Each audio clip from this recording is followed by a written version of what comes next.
before this fanfic starts, I just want to say, Rarity from Equestria Girl sent me a friend request! How about we read the description? Voice! Wrong the intro! The Grimdark one!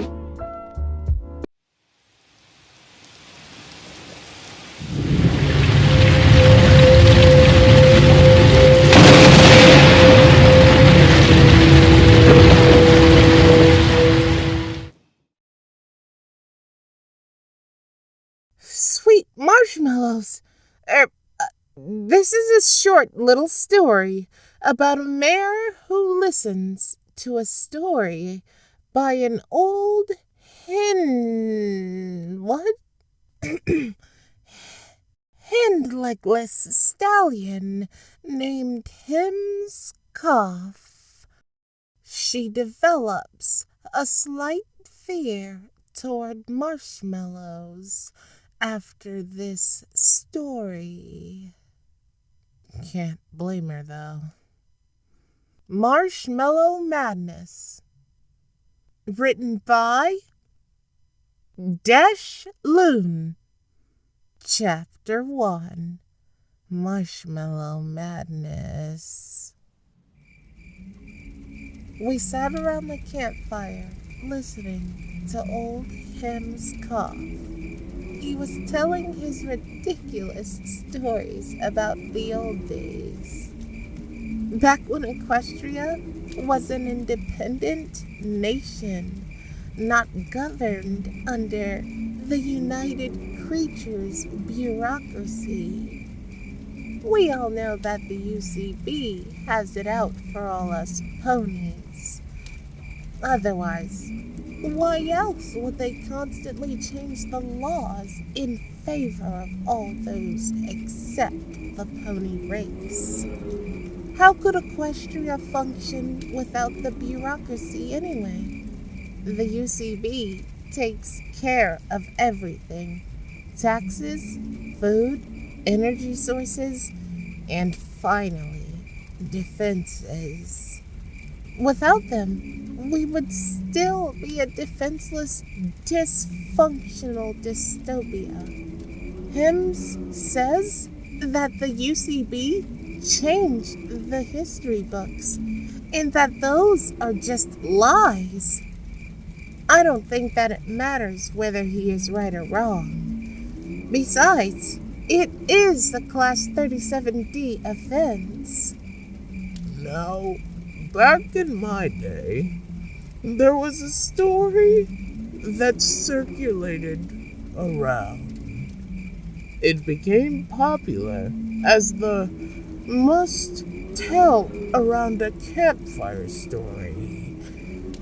Do y'all want to hear it?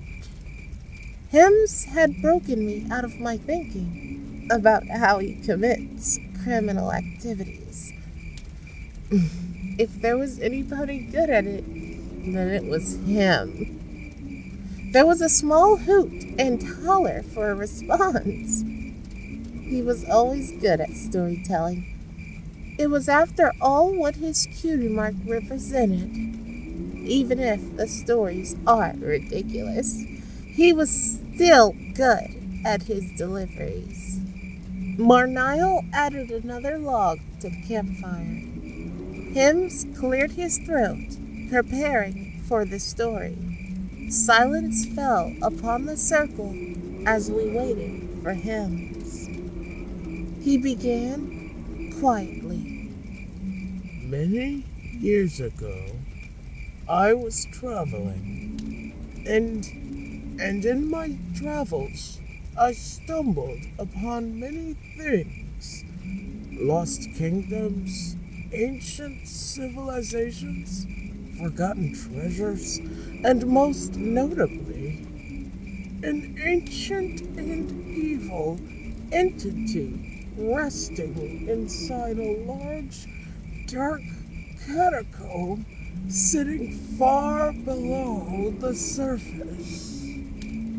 He paused, letting everything sink in, letting the anticipation build. After what must have been a full minute of silence, he continued. He never told us before why he didn't have any hind legs. He grinned. He paused for the briefest of time.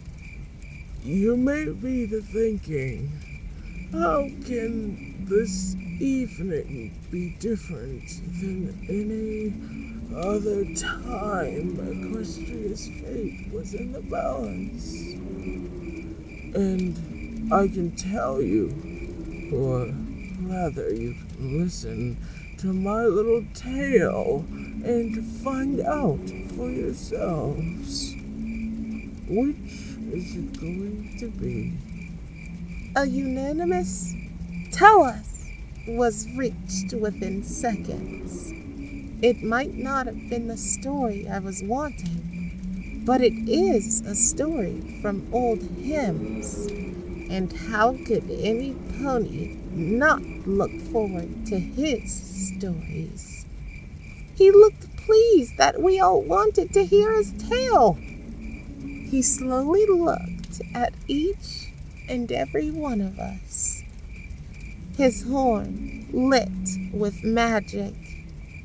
It was typical for this story to get a personal touch. I didn't have any time to figure out what that had meant. I was hit with whatever spell he just charged, and everything went black. I could only feel the emptiness inside the darkness. I was falling. I couldn't see anything as it was dark. I felt something beneath my hooves. It was cold and damp. And if I didn't know any better, then I would say I'm now standing on stone. I tried moving, but to no avail. It must have been 5 minutes later that the darkness faded, with light flooding into my vision. I looked around at my surroundings. Cracked stone columns wrapped greedily by thick green vines. Underneath my hooves stretched cold gray stone, but it was cut stone, forming an artificial flooring. There was remnants of what used to be a ceiling scattered out amongst the ground. Along several cracks ran several small streams, providing dampness to all within range. I tried to take a step in the direction of a large, mostly intact, wooden door. My hoof lifted in the air and set gently on top of a small stream. I tried moving closer to the door. Step after step, I moved closer. Something felt wrong with my body, though. I was slightly larger and taller. My legs felt heavier. My voice is deeper. I'm a stallion. A deep rumbling came from far behind me, followed by a booming, broken voice. What mare dares to come into my sacred temple, my place of serene rest? Mare? It doesn't seem like I'm a mare anymore. I slowly started to turn around. The voice rung out again. Who is it? Who doesn't bring me my marshmallows? I quickly faced it. It was a large, fleshy, skeletal creature sitting up inside of a sarcophagus. Marshmallows? You want marshmallows? It looked right at me. Bring me marshmallows! I shrunk down. Now! Yup, right away. I rushed to the door. It was closed. I pushed on the door with my hoof. It didn't budge. It must be stuck or something. The monster boomed again. Get my marshmallows now! It commanded. I can't. I whimpered. It started to get out of its earthen coffin. Then you will be my marshmallow! It's Marshmallow. What does it mean? With its great big claws, it reached out and picked me up. The beast was far larger than I initially thought. Towards its open maw, I rose until I was right in front of its large, sharp teeth. Marshmallow! It boomed. My ears felt like they were bleeding. It rose me above its now fully opened mouth. Once I was fully above, it released me, and down I went. I entered the mouth, and before I could move to get out, darkness enveloped as it slammed shut. I was falling again inside of the darkness. I was all of a sudden back around the campfire, screaming like everyone else. What was that, Hims? Sour asked, while Hims was just bursting with laughter. Marshmallow then asked him, "Why are you laughing?"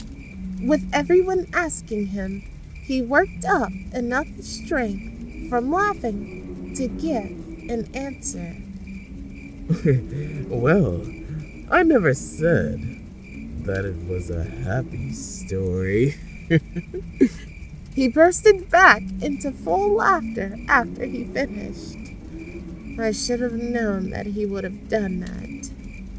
After all, he has committed Class 78B offenses before. What made me think that he wouldn't do it again? Either way, I'm just glad to be back inside of my actual body. The end.